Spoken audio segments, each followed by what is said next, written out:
Good evening, everyone, and welcome to our council meeting, May 16th. I'll ask the clerk to call the roll.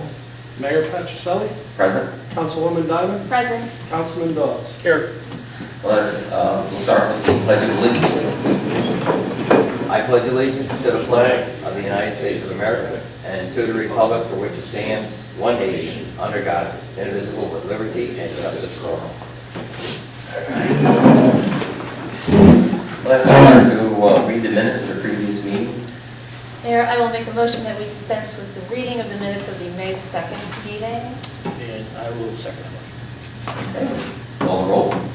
Councilman Dawes. Favor. Councilwoman Diamond. In favor? Mayor Patricelli. In favor.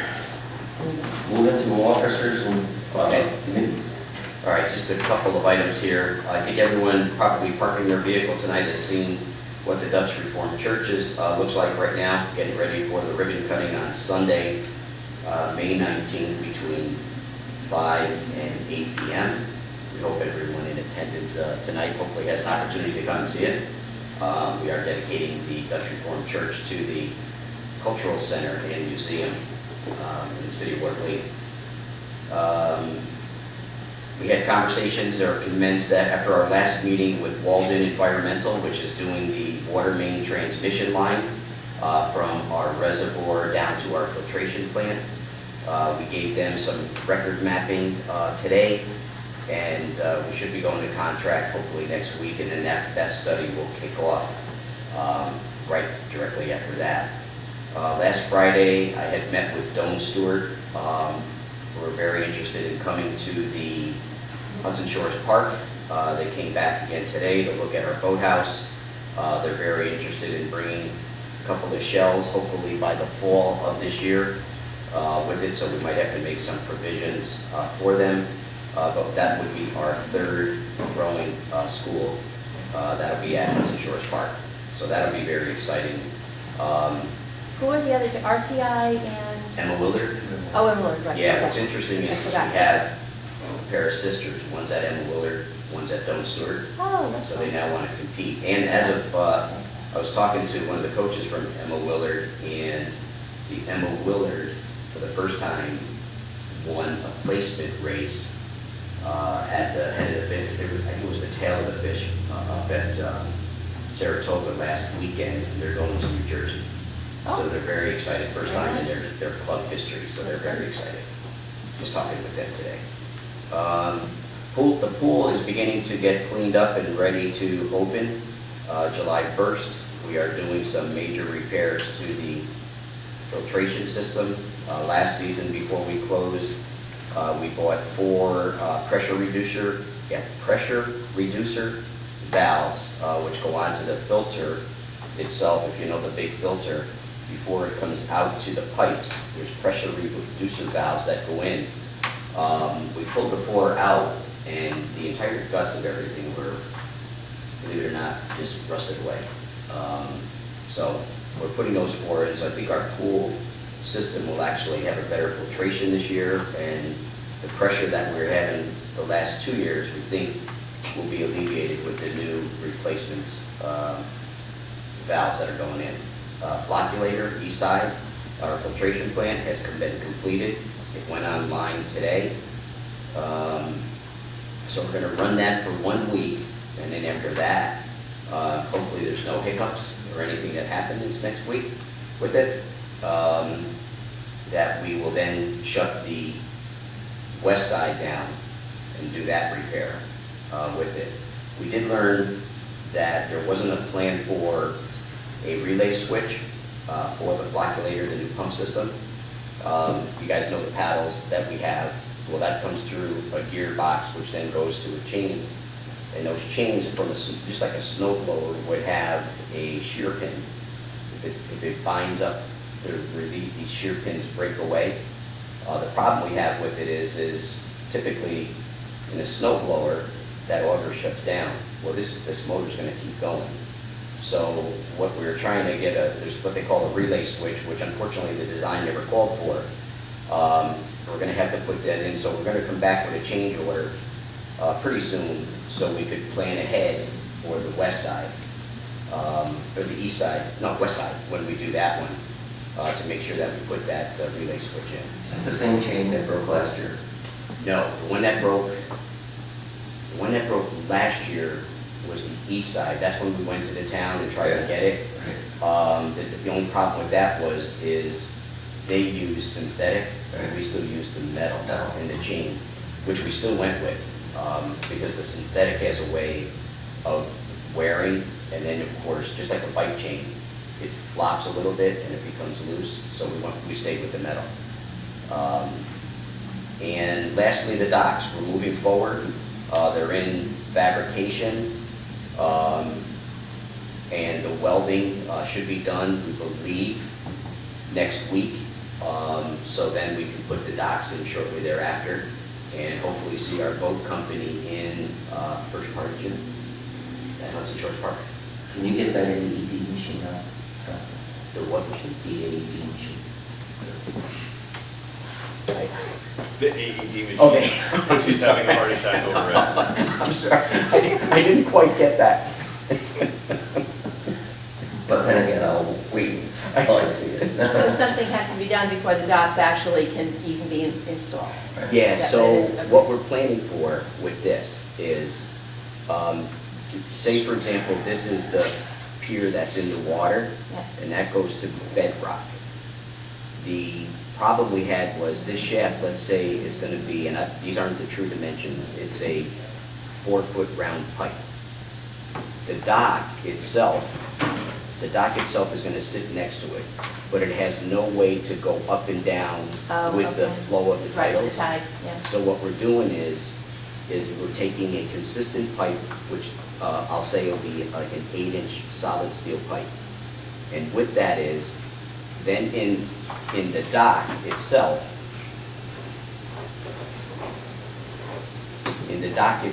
they're gonna make this cut in, Oh, right? okay. And this pipe, Will this fit hole around there. will slide up and down with the titles. Okay. The only design flaw we have now is when it gets to the top of the title, say at 16 feet of title, it can't go any further because this will be welded to here. So if we do get that way, the docks will go up to this angle. It's a design flaw, but we're hoping we never see 16 feet of water over the title. Right, So, Okay. but that's where we are. Okay. All right. That's it, we'll move into old business. Your Honor, there is no old business on this evening's agenda. Okay, let's go into new business. The first order of new business is resolution number 26 for 2024. This is a resolution awarding a contract for the 2024 seasonal paving project to Louisi Brothers Constructing, and hereby authorizing Mayor Charles V. Patricelli to execute all documents regarding same. I'll make a motion on resolution number 26. I will second that motion. So I think we've heard the streets that we're doing before. Bids came in today. We had a mandatory walkthrough with the paving companies. And the bids, as you can see on your resolution, are pretty close to what they are. The lowest bidder was Louisi Brothers this year at $767,760. Inclusive in all that are 15, we did this purposely so everybody is bidding apples to apples. And there's language in the RFP and the addendums that came after that, that if you put in more or you go less, we adjust the pricing accordingly. But we put in 15 valve boxes, 15 manhole covers, 15 ADA curves, and 5 manhole rings. As we hear from time to time, we pave and we don't fix our rings. This year we got it in writing into the RFP with it. So for this year, $767,767, which is not that much different than last year. We paid $729,000. What's our chips every year? I'm sorry, Is our chips number? chips vary each year. I can give you a number of what they are. We have about 1.8 left in both chips and the tourism money. But I can give you a breakdown. Every year it adjusts because the state adjusts their number. And I know it's not part of the like you bring up the touring, where do we stand on the new stoplight and work out there? We have to get back on design with that. I know Lindsay has not met with, and I'll take fault on that, Acme Radiator to do that, and once we do, we'll get back on design with that, so. But we are doing 19th Fifth Street. Avenue. Yeah, yeah. So we're trying to, get that moving. Are we saving some money in chips for hot box maybe possibly? Yes, we haven't gone out to bid on that for it, but we found one on a Sourcewell. And that hot box is about 18,000 to change. So that's a trailerized one that gets run by propane. So we're looking at probably, I think that gets it up pretty hot, with it. And I think you can carry 3 ton on that trailer, which I think is sufficient. And there was a conversation, because I asked to have the blacktopping started, and I was told that the only reason we couldn't go down, because we didn't have a cover on our truck to go down and get any of the blacktop from Albany. I don't know that to be true, that response. I don't know that to be true. I mean, because I know we were doing paving and doing potholes last week, and by the time they got done, the last couple of holes was hardening, Yeah, but, right, I would think that, but I'm talking about it. He said that if he went down to Albany to get it, he needed a cover, and we don't have a cover on our dump. The transport probably. No, we have tarps. I bought them with the rolling covers, so I'm not quite sure. Will you find out ask them what that meant? Okay. Because that was a reason why we couldn't start earlier than we had to wait till, I guess, a week after Callahan opened up here. While everybody else was blacktopping or we put it. Well, I think to Chris's point, if we buy this hot box trailer, we'll be able to fit 3 ton in, keep it warm throughout the day, then we can, it'll be a worthwhile piece of equipment, because then we can start sooner. Start sooner and work later. And work later. And where does that stand? Did you say there was one? We just saw it, actually today, I got an email, it might have been yesterday, because I sent it to Amanda. Sourcewell, which is a bidding place that goes on. They had the 2, a 3, and a 5-yard hot box. I'd be more interested in the 3, because that's something we can get done in a day. And state contract too, right? But Sourcewell is. Sourcewell is a cooperative purchasing So arrangement. there's no issues. Yeah. Similar things. Similar. Okay. So, That sounds interesting. yeah. And that could be paid for out of chips, so it doesn't come out of general fund. Let's do it.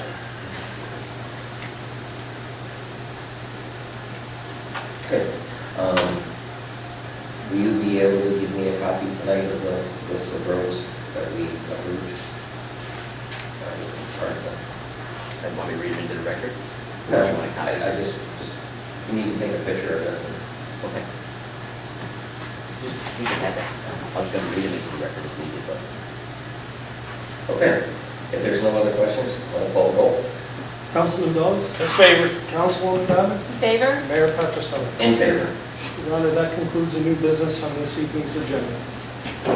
Awesome. All right. Amanda's not here tonight, so I'm assuming you're just talking non-appropriations and accounting. Correct. All right. And we'll move into, before we move into the comment period, Joe, there's a few things. How did Centrica make out here with the problem we have with the heat? So there's I was explaining this to Dave. What's that? Oh, I was explaining this to Dave. So unbeknownst to me, there was a conversation had here that the thermostat and the, what do you call this? The Nest weren't talking to each other. So they couldn't get that to communicate, and they pulled the thermostatic control away from the bid, or away from the work project, because they wanted the nest to work. That wasn't by me, so we gotta go backwards with this to have these things done. But right now, to control the heat with it, there's the on-off switch specifically to the boiler, to keep the boiler off after a certain time. So I've asked Centrica to give me the contract contact for put in the boiler. It didn't work in the boiler system, so I could have this corrected. So That's on them. it will be on them, I believe, when I have that conversation, because I did not give the directive to do the thermostatic controls. So I need to find out how that came to be and go forward from there. So, but they will come back and do the work. I believe we already got the thing working with the air conditioning units. I showed her how to use Yeah. it today. I think it turned on when I changed it over. Yeah, so we're moving forward in the right direction. Before we need to eat. Is the mic on?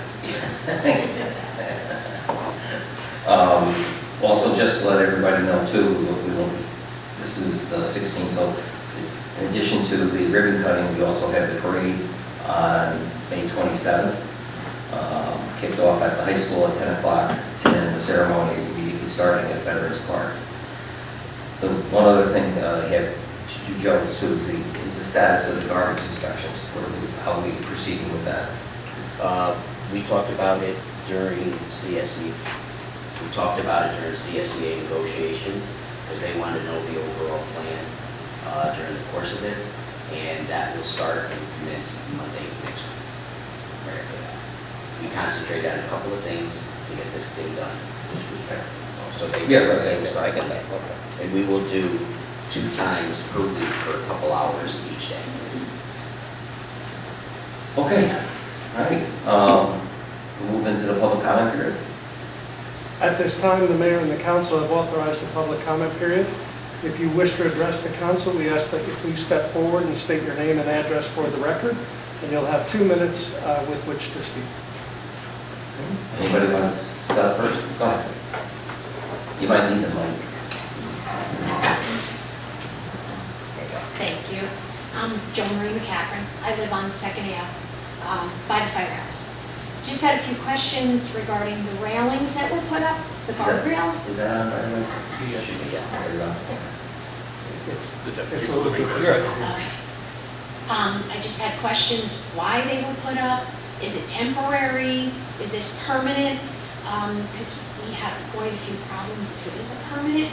During the wintertime, it's a struggle to get in and out of our street.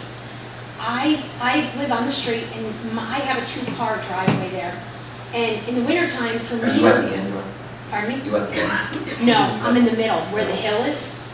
Now, in the wintertime, I literally shovel my road so I can get out because I have to go down the hill. With this, I'm not going to be able to do any of that. So I'm just trying to find out, why do we have these? We didn't know that this was being done. Can somebody explain why? We did have, the other thing too, the way it is now, when I go to pull out, if someone is parked behind me where the railing is, where the hill is, I can't get out of my, I can't get out. It's such a tight squeeze to try to go right around.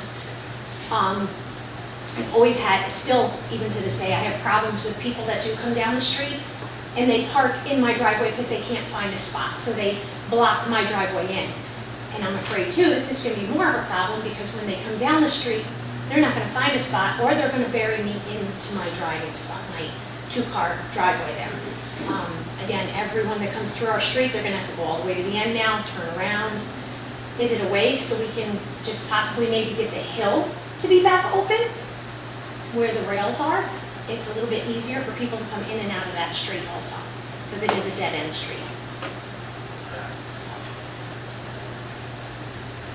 Those are all my questions. Joe, how do you want her to handle it? Joe, How do you want to handle it? Yes, what is your address? I'm sorry.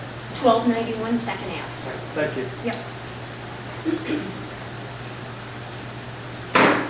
Well, I think part of the reasons why we shut that off. One is because a lot of the traffic that comes on to the DPW garage area, and we are going to be moving the gas tank above ground, as most yards like ours are now doing. And it's going to be right on that hillside, so that's more of a protection that we're trying to do.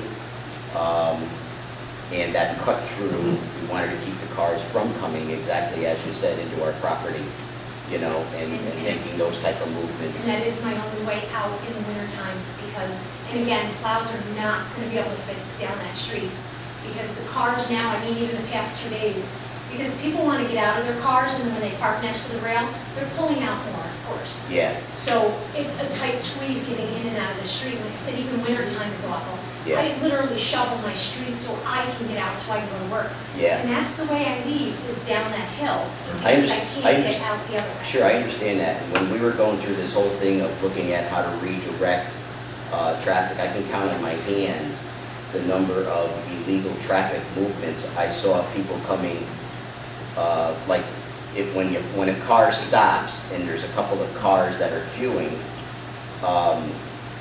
there was a gentleman who was the fourth car and decided to come through the fire department parking lot, down the side of that road, and then shoot up the hill and come back around to park. So Right. I understand it's a great access point, but people coming through that intersection, it really is trying to define the movement, because we are going to be moving the tanks from under the ground to above the ground, and the guardrail is to protect anybody coming into the yard in the future, to So protect. this is gonna be a permanent thing, or Yes, yes. how will again, I work, how do I get out to go to work now? Again, a plow is never. Well, and my the other thing- suggestion would be, I think one of the things we can do to protect your area is if you write a letter to my office and ask for parking signs to be on both sides of your driveway where you say no parking, we could potentially park that. Put it- I do have a sign there. It doesn't stop anyone. Then we'll have to look at that from a traffic movement. Because like you said. Well, anybody park in your driveway, I believe is a violation, so they should be able to be ticketed and towed. I I mean, I'm I'll not have well like, versed on that. if people are either. Well, that's typical, anybody blocking the driveway can be ticketed and towed. Yes. I know that's happened, so that's up to you to make that call, if that ever happens. So again, like, and when the plows do come up to do the work, they used to come up that hill to plow. Well, to go out they'll on have to, 13th Street. they'll probably have to rearrange it and I guess let it play out, let's see how it goes, and we'll have to play it by ear when it comes up. But I do know we talked about this the last meeting about the guardrails. I wasn't aware that they were going all the way down. I thought they were going to be up in front of the gas tank, that's the impression that I got. But I didn't know the circumstances of the street either. But we'll have to play for it, by ear. Okay. Anyone next like to speak as a council? I'm being quiet. It's okay. It's good to be quiet. Anyone? All right. If there's no other further comments, then I'll close the public comment period. And I will have, if there's anything else to be brought or discussed now, I'll ask for a motion to go into executive session I'll make a motion. for Executive. personnel. To discuss the Discuss. employment history of a particular employee. Okay, That's the motion. Yes. all right, And I will second it. okay. A motion was made and seconded to go into executive session. We'll be going into executive session, that means everybody would have to clear the room. Most likely, there won't be any activity after we come back anyway, but you're welcome to hang out there until we finish, but, okay? All right, call the roll. Councilman Billis? In favor. Councilwoman Dunn? Favor? Mayor Patricel? In favor. All right, well, thank you, everyone. I'll see you. Hmm? Do you want that off? Yes, please. Thank you for putting it on. Yeah. Goodbye, ladies. Good night.